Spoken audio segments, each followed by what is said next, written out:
Assalamualaikum warahmatullahi wabarakatuh. Selamat datang kembali di channel Aksara Islam.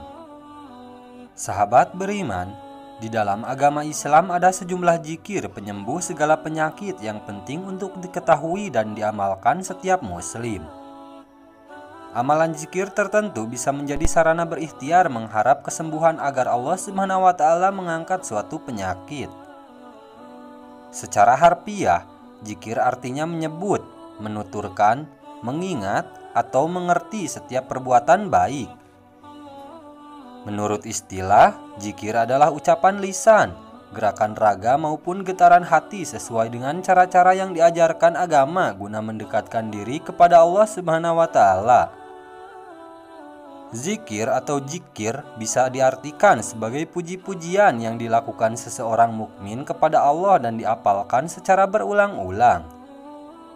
Tak hanya mengucap puji-pujian, zikir juga bisa dilakukan dengan mengucapkan doa-doa atau ayat-ayat Allah. Zikir dapat menjadi sarana ikhtiar untuk mengharap kesembuhan untuk diangkat dari penyakit.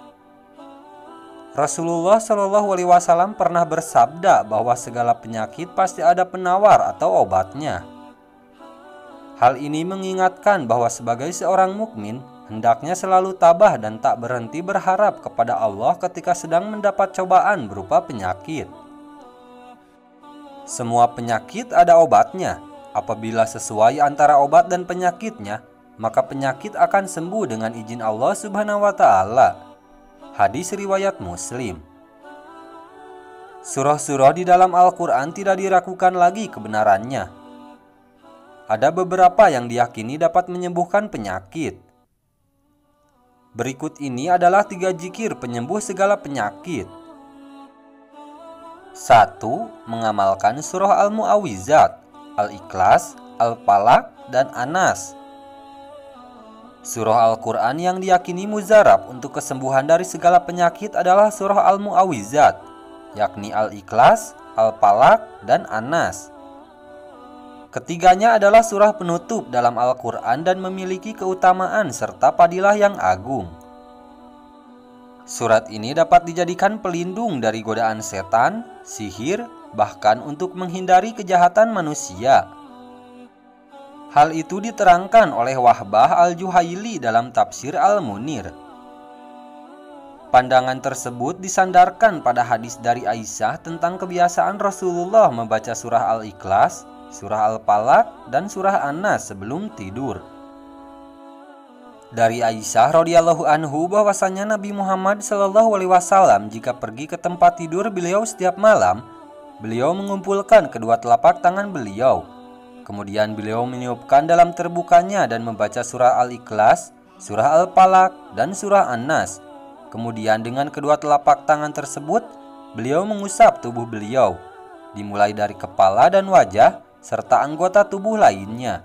Beliau melakukan hal itu sebanyak 3 kali. Hadis riwayat Bukhari. 2. Doa Rasulullah saat sakit. Suatu ketika Rasulullah Shallallahu Alaihi Wasallam pernah terkena suatu penyakit. Beliau kemudian membaca dan mengamalkan zikir yang diriwayatkan oleh Imam Muslim berikut ini. Bismillah 3 kali, artinya dengan nama Allah. A'udzubillahi wa qudratihi min syarri ma azidu wa uhaziru 7 kali, artinya aku berlindung kepada Allah dan kuasanya dari keburukan apa yang kurasakan dan kukhawatirkan. 3. Zikir doa Nabi Ayub.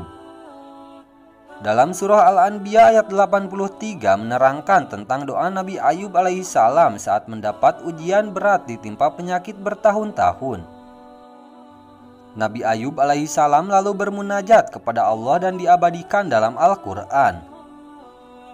Dan ingatlah kisah Ayub ketika dia berdoa kepada Tuhannya, "Ya Tuhanku, sungguh aku telah ditimpa penyakit, padahal Engkau Tuhan yang Maha Penyayang dari semua yang penyayang." Surah Al-Anbiya ayat 83.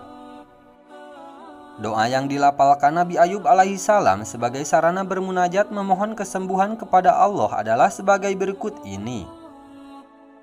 Allahumma inni masyaniyad duru wa anta arhamur rahimin. Artinya, ya Allah Tuhanku, sungguh aku telah ditimpa penyakit, padahal Engkau Tuhan yang Maha Penyayang dari semua penyayang. Nah, itu dia sahabat beriman, 3 zikir penyembuh segala penyakit yang bisa diamalkan agar mendapat kesembuhan. Sekian dulu video dari kami. Jangan lupa dukung channel Aksara Islam dengan klik tombol subscribe. Assalamualaikum warahmatullahi wabarakatuh.